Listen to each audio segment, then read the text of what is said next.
नमस्कार। अब कुछ समय से हिंदुस्तान के किसानों पर सरकार का आक्रमण हो रहा है। एक तो किसानों को जीप के नीचे कुचला जा रहा है, उनका मर्डर किया जा रहा है। बीजेपी के होम मिनिस्टर की बात हो रही है, उनके पुत्र की बात हो रही है, उन पे कोई एक्शन नहीं लिया जा रहा है। दूसरी तरफ पूरे देश के किसानों पर सिस्टमैटिकली एक के बाद एक आक्रमण हो रहा है। पहला आक्रमण लैंड एक्विजिशन बिल को रिवर्स करने का, दूसरा ये जो 3 नए कानून लाए हैं, और आज सिस्टमैटिकली जो किसानों का है उनसे छीना जा रहा है। और ये चोरी सबके सामने हो रही है। इसलिए देश के किसान दिल्ली के बाहर बैठे हैं।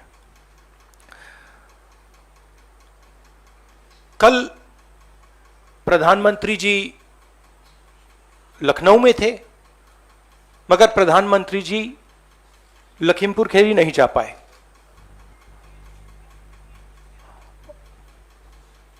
पोस्टमार्टम ठीक से नहीं किया जा रहा है और सिस्टमैटिकली जो भी कुछ कहे उसको बंद किया जा रहा है। आज 2 चीफ मिनिस्टर्स के साथ हम लखनऊ जाने की कोशिश करेंगे, लखीमपुर खीरी जाने की कोशिश करेंगे, उन परिवारों से मिलने की कोशिश करेंगे। बताइए। शुक्रिया। We'll have one by one. We'll start with PTI Sanjeev Singh. Yes, sir, I've noted. This is please be clear. This is a press conference about the farmers issue and the murder that has taken place in Uttar Pradesh. I would recommend that you don't try and distract that. I'm here to speak on that issue. I'm not going to get involved in that. If you are interested in asking a question about the farmers, you're welcome to do so.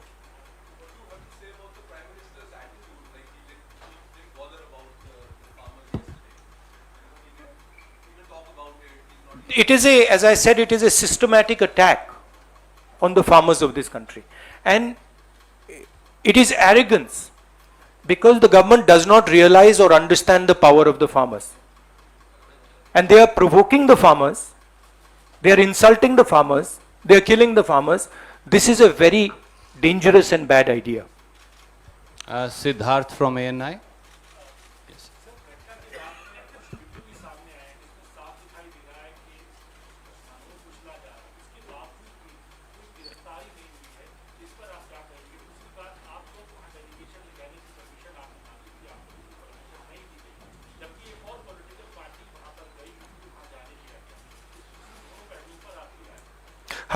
हमने उसके बारे में चिट्ठी लिखी है।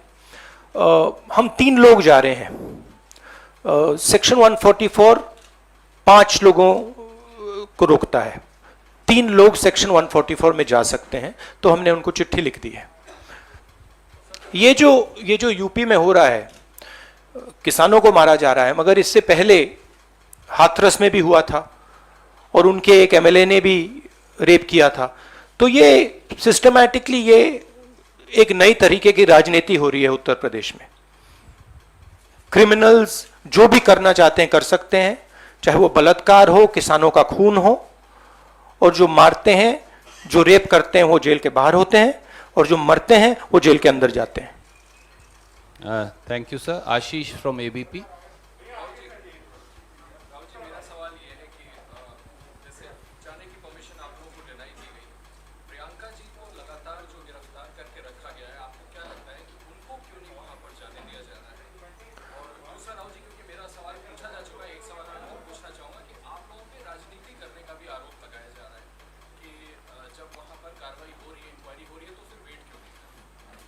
मतलब हम वहां जाके देखना चाहते हैं, समझना चाहते हैं, परिवार को सपोर्ट देना चाहते हैं। सिर्फ यहां हमें रोका जा रहा है, बाकी पार्टियों को जाने दे रहे हैं। हमने क्या गलती की है? और जहां तक प्रियंका की बात है, ठीक है, प्रियंका को बंद किया है, मगर ये मामला किसानों का है। Thank you sir. Neeraj from TV 18। Rahul ji, कल आपके मुख्यमंत्री छत्तीसगढ़ के मुख्यमंत्री एयरपोर्ट से पहुंचे थे लखनऊ, वहां रोक दिया गया। अब आप लोगों ने जाने के लिए तय किया है, आपको लगता है कि वो अनुमति देंगे? क्योंकि अनुमति से तो इनकार कर दिया है वहां की सरकार ने। और दूसरी बात, आप लोग आरोप लगा रहे हैं कि सरकार साजिश रच रही है, और बीजेपी विपक्ष पे आरोप लगा रही है कि विपक्ष के दर राजनीति। देखिए, ये मैं आपको थोड़ा समझा देता हूं। जैसे अभी आपने बोला ये राजनीति हो रही है। देखिए, हमारा काम, ऑपोजिशन का काम प्रेशर बनाने का होता है। जब हम प्रेशर बनाते हैं तब वहां पे कार्रवाई होती है। हाथरस में हमने प्रेशर बनाया, तब जाके कार्रवाई हुई। सरकार चाहती है कि हम इस मुद्दे को उठाएं ना, प्रेशर ना बनाएं, कि जिन्होंने मर्डर किया वो भाग के निकल जाएं। अगर हाथरस में हम गए नहीं होते, वहां पे जिन्होंने बलात्कार किया था वो सब स्कॉट फ्री निकल जाते। अगर हमने उससे पहले उनके एमएलए के बारे में नहीं बोला होता, वो भाग से निकल जाते। तो इसलिए हम दबाव डाल रहे हैं। हम दबाव क्यों डाल रहे हैं? क्योंकि किसानों के साथ गलत काम किया गया है, उनको मारा गया है। और सचमुच बताऊं तो ये आपका काम है, आप लोग तो करते नहीं हो। जो आपकी जिम्मेदारी है उसको तो आप निभाते नहीं हो। उल्टा आप सवाल पूछते हो कि ये पॉलिटिक्स हो रही है। आपकी जिम्मेदारी भी है, उसको तो आप भूल गए और फिर कहते हो हमें कहते हो। Thank you. न्यूज़ नेशन से मोहित। मेरा सवाल यह है कि आप लोग लखनऊ जाने वाले हैं, छत्तीसगढ़ के मुख्यमंत्री को रोक दिया गया था वहां पे, तो खुद ही वापस आना था। लेकिन सवाल ये है कि गृह राज्यमंत्री ये कहते हैं कि सुधर जाओ वरना सुधार देंगे। मनोहर लाल खट्टर ये कहते हैं कि बिल्कुल जेल जाओ और नेता बनो। सुप्रीम कोर्ट भी ये कह रहा है, और कहीं ना कहीं ये मंशा वो दिखा रहे कि धरना को खत्म किया जाए। कृषि प्रधान देश में आपके किसानों की हालत राहुल की ऐसी क्यों हो रही है? क्योंकि देश का जो ढांचा है, इंस्टीट्यूशनल जो स्ट्रक्चर है, उसको बीजेपी आरएसएस ने काबू कर लिया है।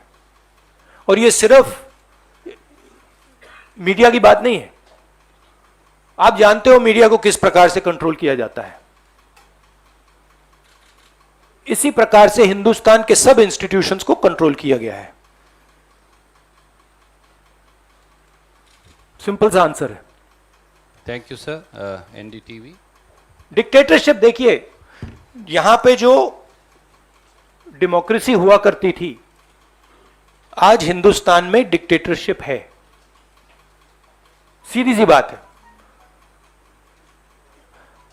राजनेता उत्तर प्रदेश में नहीं जा सकते। कल से हमें कहा जा रहा है कि भैया आप उत्तर प्रदेश नहीं जा सकते। छत्तीसगढ़ के चीफ मिनिस्टर जाते हैं, किसानों से मिलने जाते हैं, उनको कहा जाता है सेक्शन 144। ये कहते हैं मैं तो अकेला हूं, 144 कैसे लागू होगा? कोई जवाब नहीं। अब डिक्टेटरशिप किस बात की है? क्यों डिक्टेटरशिप? क्योंकि भयंकर चोरी हो रही है। जो स्मॉल मीडियम बिजनेसेस हैं, छोटे व्यापारी हैं, उनसे चोरी हो रही है। किसान हैं, उनसे चोरी हो रही है। और जो आम जनता है, उनके जेब में से चोरी हो रही है। पेट्रोल डीजल के दाम बढ़ते जाते हैं और जो हिंदुस्तान की आवाज है उसको कुचला जा रहा है। Sunil from I just want to, while this is all deplorable and condemnable, the sad narrative that is being built is one of, some Naxalites, leftist influence. Another narrative is being built that, the windscreens were broken and that is why he went. And then you have that Home Minister's son saying that he was not there, not present there. It is their car not there. How do you respond to this kind of narrative that is being built by people who are doing that? See, it is a narrative that is being built by the forces that I mentioned. It is a narrative that is built using institutions, it is built using the police, it is built using all these different structures. But what you will find is that there is a limit to this narrative. And you will find sooner rather than later, there will be an explosion, the size of which people are not understanding. So what we are trying to do is, we are trying to tell the government, let the democratic process work. This is what the country is about. Do not interfere with the democratic process because it is a safety valve. If you shut the safety valve, other types of problems will come. Right? So, we are pushing for maintaining the democratic process. We are also pushing, when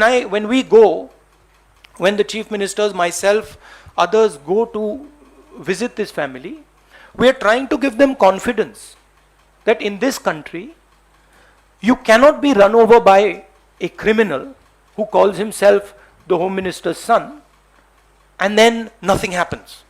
We are not going to allow that. That is the message we are trying to give him. It's a message of hope. Right? Today, those families don't have hope. Today, the farmer doesn't have hope. That is what we are doing. But there is also the 1 second. Sunil, please don't mind. One question at a time, there are other friends waiting. no, I'm just Supriya, please. Sir ये सवाल है पहला तो जो आपने कहा कि land acquisition bill को रीविजिट कर रहे हैं आपने बहुत एक लंबा लड़ाई लड़ी है इस मुद्दे के ऊपर और अब जिस तरह से देख रहे हैं कि फार्म लॉज की बात आपने टैक्स में दिख रहा है कि इससे उस बिल को वापस लाने की बात है एक सवाल वो है दूसरा जो है कि जिस तरह से प्रियंका जी को उन्होंने बंद किया वो सबने देखा उसको मैंने काफी तीखी कह रहे हैं कि उसको मैक्सिमम किया गया और उसके बाद पूरे एरिया में इंटरनेट बंद कर दिया गया एफआईआर नहीं किया इसमें 8 लोग तो सिर्फ देखिए, चाहे प्रियंका हो, चाहे मैं हूं, चाहे हमारे फैमिली का कोई भी हो, मैन हैंडलिंग से हमें कोई फर्क नहीं पड़ता, कुछ फर्क नहीं पड़ता। हमारे से आप कुछ भी कर लीजिए, हमें कोई फर्क नहीं पड़ता। हम किसानों की बात कर रहे हैं। हमें बंद कर दीजिए, मैन हैंडल कर दीजिए, मार दीजिए, गाड़ दीजिए, कोई फर्क नहीं पड़ता। हमारी ये ट्रेनिंग है, सालों पुरानी ट्रेनिंग है।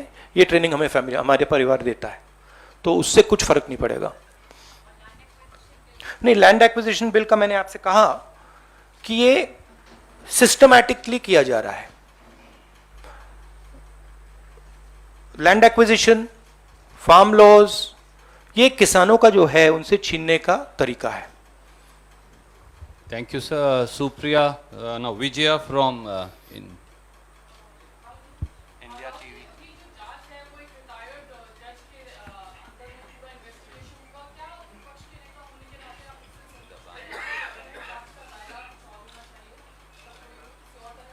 सबसे पहले मैं वहां जाकर बात समझना चाहता हूं, ग्राउंड रियलिटी क्या है।